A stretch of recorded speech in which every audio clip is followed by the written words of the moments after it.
Méditation de la parole de Dieu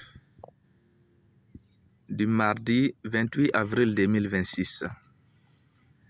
Aujourd'hui, nous méditons la première lecture, Acte 11, 19 à 26. Et c'est à Antioche que pour la première fois, les disciples reçurent le nom de chrétiens. Le nom chrétien. D'où vient-il?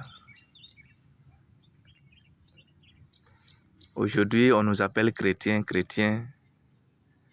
mais il faut savoir que ce nom ne vient pas du Christ.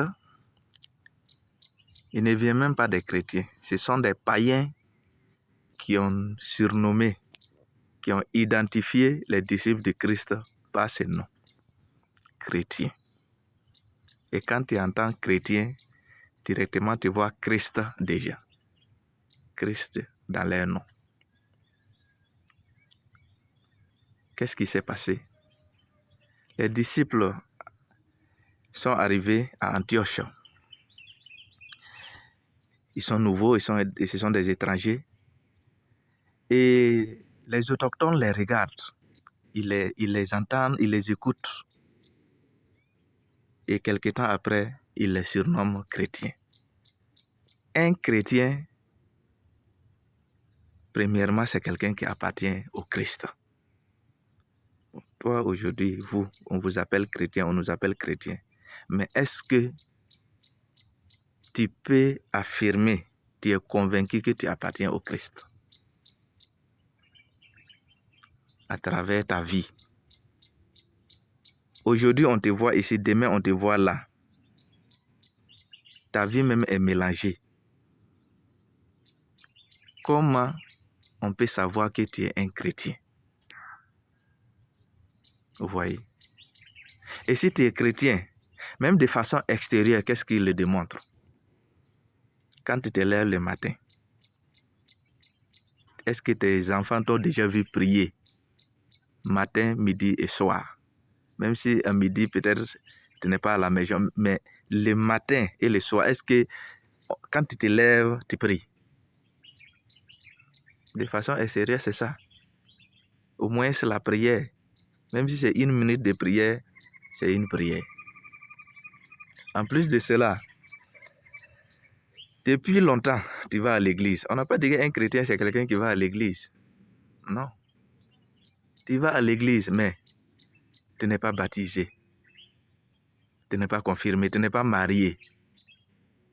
Et tu es là. Ça ne suffit pas.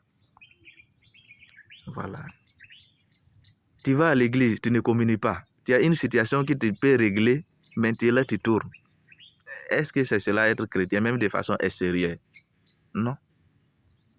Voilà. Il y a un autre signe. La croix. Est-ce que tu as une croix? Est-ce que tu la portes? Il y en a, comme on appelle, ils ont des croix, mais quand ils portent, ils mettent ça sous les habits. Tu montres que le Christ n'a pas de valeur dans ta vie. Et tu as honte du Christ. Lui-même, il a dit, si tu le rejettes, lui aussi va te rejeter. Ça, c'est clair. Vous voyez? Quand tu manges, est-ce que tu fais le signe de croix? Ce sont des signes simples, mais qui disent beaucoup de choses. Vous voyez, non? Quand tu manges, est-ce que tu fais le signe de croix? Il y en a quand ils sont en public, ils ont honte de faire le signe de croix. Voilà. Ça, c'est de façon extérieure. Un chrétien, c'est quelqu'un qui appartient au Christ. Et si tu appartiens au Christ, il y a des signes extérieurs qui le démontrent. Voilà. À chacun de revoir son appartenance au Christ. Deuxièmement, un chrétien, c'est quelqu'un qui a le Christ en lui et qui le manifeste. Si des païens, des non-chrétiens ont pu surnommer les disciples du Christ chrétiens, c'est qu'ils entendaient un nom qui revenait chaque fois dans leur bouche. Christ, Christ, Christ. Vous comprenez? C'est ça. Dans tes causeries, dans la journée, combien de fois même tu évoques le nom de Christ dans ta vie? Dans les causeries, on peut parler de tout, maintenant jamais parler de Christ, même à ton ami intime. Dans tes groupes de causeries, non, non, jamais. Jamais. Et tu dis que tu es chrétien. Voilà. Comment on va t'identifier si Christ n'est pas dans ta bouche? L'évangélisation, c'est ça. Parler du Christ. Il faut le manifester, parler de lui. C'est ça qui montre que tu es chrétien.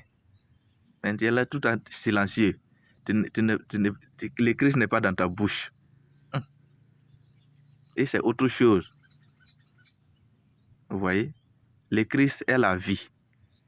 Si la vie n'est pas dans ta bouche, comment ça va marcher? Voilà.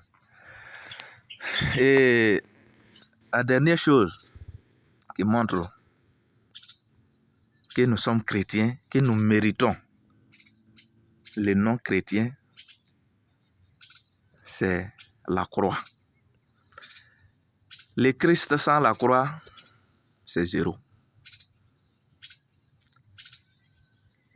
Comment nous nous tenons devant la croix? Quand les souffrances arrivent, les épreuves arrivent, comment nous comportons-nous? Est-ce que nous sommes des gens qui fuyons la croix? Quand il y a un petit problème seulement, on fuit pour aller ailleurs. Si le Christ avait fui la croix, personne ne serait sauvé. Donc le seul signe véritable qui montre que nous sommes chrétiens, c'est la croix. Il faut affronter la croix, la souffrance qui sauve. Parce que si tu ne veux pas souffrir pour que les gens soient sauvés, c'est que tu deviens en même temps criminel. Il y a des épreuves qui arrivent, c'est toi-même qui dois accepter la souffrance pour que les autres aient la vie. Et c'est cela. Quand on les appelait chrétiens, ce n'est pas simple. Ce sont des gens qu'on a persécutés. Chaque fois on parle mal d'eux, on les maltraite. Mais ils tiennent bon. Ils sont là. On dit, ceux-là même, qui sont-ils? Oui, ce sont des chrétiens. Devant la croix, ils ne fuient pas. Et c'est la croix qui vérifie notre foi, notre appartenance au Christ. On nous appelle chrétiens. Demandons à l'Esprit Saint de nous aider à mériter vraiment ce nom. C'est vrai, l'homme ne peut pas incarner parfaitement le Christ, mais il y a des signes, au moins le minimum, il peut l'avoir. Voilà. Il suffit de montrer dans ta vie que tu es chrétien. Révéler des signes qui montrent que le Christ, au moins, est en toi. Voilà. Et Maman Marie, qui a toujours appartenu au Christ, qui l'a porté, qui l'a révélé, qui l'a donné au monde, nous aide à imiter ses pas. Que le Seigneur vous bénisse, lui qui vit et règne pour les siècles des siècles. Amen.